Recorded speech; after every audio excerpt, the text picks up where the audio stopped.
قرآن ادب سکھاتا ہے. جن کی ایک جماعت تھی، اس کی کہانی انشاءاللہ میں کبھی اور کسی اور حلقے میں آپ کو بتاؤں گا.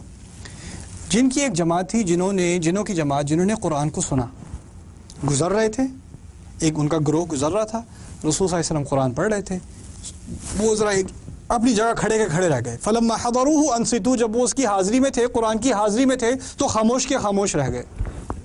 فلما قضی ولوا الی قومهم منذرین، جب قرآن پڑھا جا چکا تب وہ اپنی قوموں کے پاس گئے ان کو خبردار کرنے. ایک خطبہ سننے کے بعد، ایک کچھ تھوڑی سی آیات سننے کے بعد وہ مسلمان بھی ہو گئے اور دائی بھی ہو گئے.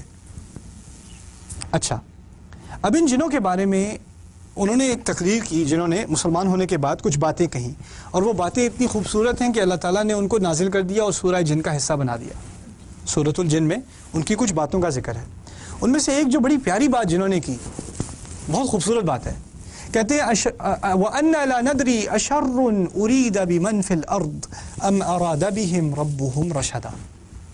ہمیں کوئی علم نہیں تھا کہ کیا زمین والوں کے لیے کسی برائی کا ارادہ کیا گیا ہے یا ان کا رب ان کے لیے کوئی اچھائی چاہتا ہے.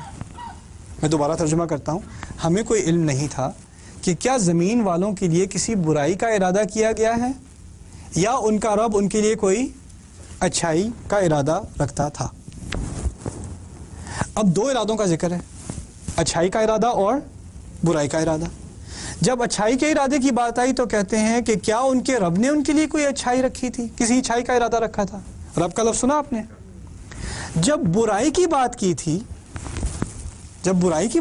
تو کیا یہ کہا تھا کہ ہمیں نہیں معلوم تھا کہ کیا ان کے رب نے ان کے لیے کوئی برا ارادہ رکھا تھا. یہ سنا آپ نے ترجمے میں؟ نہیں. میں نے کیا ترجمہ کیا؟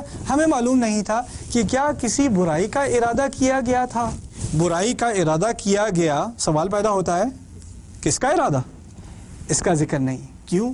کیونکہ انہیں ابھی سے علم ہے، لا الہ الا اللہ کہنے کے فوراً بعد علم ہے کہ جب برائی کا لفظ استعمال ہو تو اپنے رب کا ذکر نہیں کرنا چاہیے، جب اچھائی کا لفظ استعمال ہو تو رب کا ذکر کرنا چاہیے. تو فوراً کہتے ہیں ہمیں نہیں معلوم تھا کیا برائی کا ارادہ کیا گیا ہے یا اپنے رب نے، ہمارے رب نے، ان کے رب نے ان کے لیے کسی اچھائی کا ارادہ کیا تھا.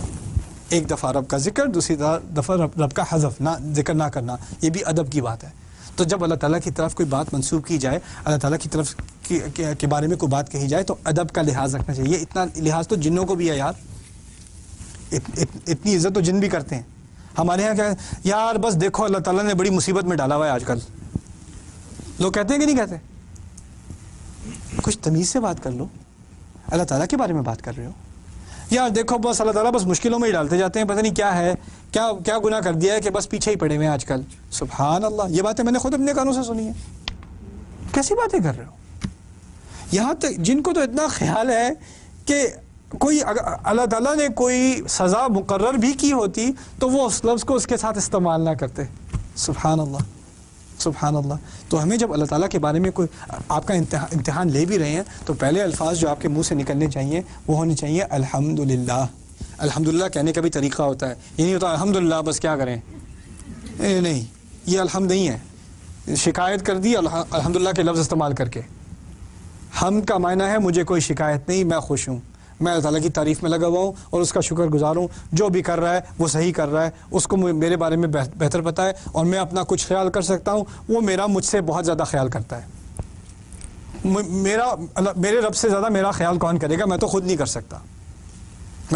سکتا. یہ اس بات کا احساس، ان جذبات کا احساس انسان کو اس وقت ہونا چاہیے جب اس کی زبان سے کون سے الفاظ نکلیں؟ الحمدللہ. اور خاص کر جب مشکل اوقات ہوں، مشکل معاملہ ہو، اس وقت ان الفاظ کو دل سے کہنا چاہیے، صرف زبان سے نہیں. اللہ تعالیٰ ہمیں دل سے الحمدللہ کہنے کی توفیق دے اور بار بار دے. بارک اللہ لی ولکم. والسلام علیکم.